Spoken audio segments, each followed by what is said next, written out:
haddii aad ku cusub tahay kanaalkeena fadlan subscribe leh. Sheekada Dhegdheer waa mid ka mid ah kuwa loogu jecel yahay sheeko xiriirooyinka Soomaalida. Waa sheeko qarni badan jiilba jiil u soo gudbinayay. Waaba waxaa jiri jiray dad khalato la oran jiray Dhegdheer oo ku nooleed agagaarka boholada Hargeysa ee dalka Soomaaliya. Dhegdheer aad bay u xoog weyneyd una orod badnayd. Waxay lahayd dhagsiyaab leh u dheer oo ay ku maqasho shanqarta geela daaqaya meel jirta maalin barkeed. Subax bay Dhegdheer u dhaqaaqday ugaarsigii cunto maalmeedkeeda.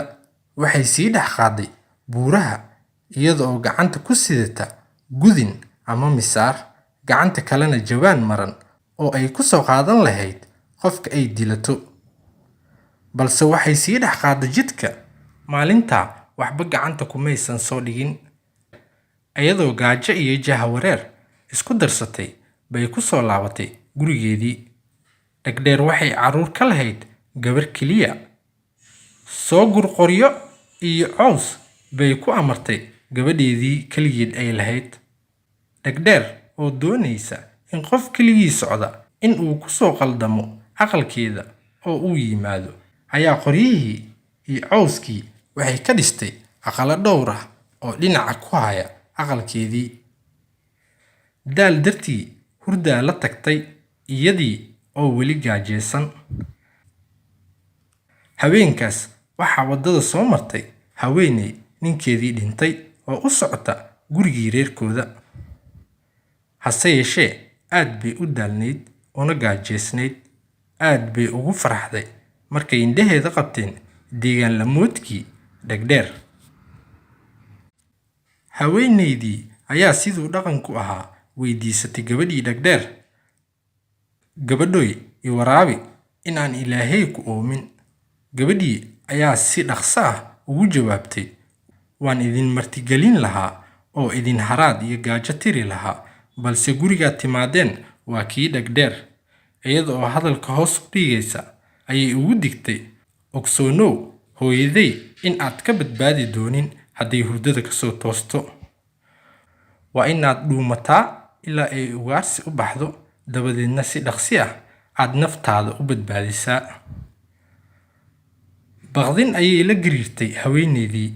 Waxay naf ka raadisay inay ku gabato raro duuduuban aqalka geeskiisa yiilay. Dhegdheer oo sankeeda iyo maqalkeeda aad u dheeraa ayaa hurdadii ka soo toostay. Waxay bilowday inay sanka la raacdo hadba jiho oo tiri, waxaa ii soo uraya manaag buuran baa. Gabadhii Dhegdheer ayaa tiri, may, waxa kuu uray waa baruurteeda hooyo. Waxa ii uraya hilba gabar yar. Gabadhii Dhegdheer ayaa mar kale ku celisay, hooyo waa jirkeyga. Dhegdheer oo aan lahayn meel la qabto ayaa hadba jiho sanka la raacday, tuhunsanna in gabadhu wax qarinayso. Haweeneydii way ogeyd in mar dhow Dhegdheer gacanta ku dhigayso haddaysan meesha ka baxsan. Markiiba gabadhii Dhegdheer ayaa inta oroday oo rarada cirifkeeda istaagtay ku tiri haweeneydii, orodoo ka carar hooyaday intay ku arag. Haweeneydii sare ayay isku taagtay. Baqdin ayay la dhaqaaqi weyday. Ilaahu naga badbaadi balada Dhegdheer. Alla barigeedii orod bay u kordhisay. Orod aan xakis lahayn ayay oroday oo oroday ilaa ay ka soo gaartay togii buuraha Hargeysa. Haweeneydii ayaa waxay dhiibatay codsi. Ayay weydiisatay togii oo tiri, jid aan ku baxsado ii bixi, cadow baa i eryanayay. Togii ayaa ku jawaabay, haddii aadan dembi isku ogeyn waan ogolahay in aad i gudubto, haddii kalese waan ku liqayaa. Daacadnimadeedii awgeed haweeneydii si nabad ah ayay ku gudubtay togii.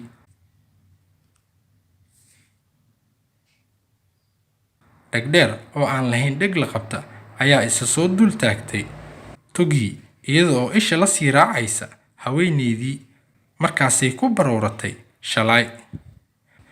Cakuye boholada Hargeysa nin duulaayay dabraan, nin xiimaayay xiiraan, bal naagta barida daya, bal boodada caddaanta daya, bal bulbuluqdeeda daya. Dhegdheer ayaa waxay dhiibatay codsi oo tiri, anna jid ii fur, waxaan eryanayaa haweeney gaajo igu kiciday.